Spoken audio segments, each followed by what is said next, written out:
第1136章玄冥宗。萧炎的目光在那紫色铁扇上顿了顿，然后缓缓偏头，在其身后是一名身着白色衣袍的青年，青年一脸的和煦微笑，只不过这笑容怎么看都是透着许些阴柔气息。在白衣青年身后有着3位紧随的老者，萧炎的目光在这3人身体上扫过时，眼神也是微微一凝。那靠后的2名老者气息磅礴，实力显然是达到了8星斗宗层次，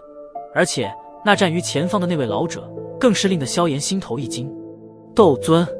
这位老者意态懒散，双手插于袖间，完全就与一个寻常普通老头没什么差别，但萧炎凭借着敏锐的灵魂感知，却是能够察觉到此人的实力必然是达到了斗尊层次。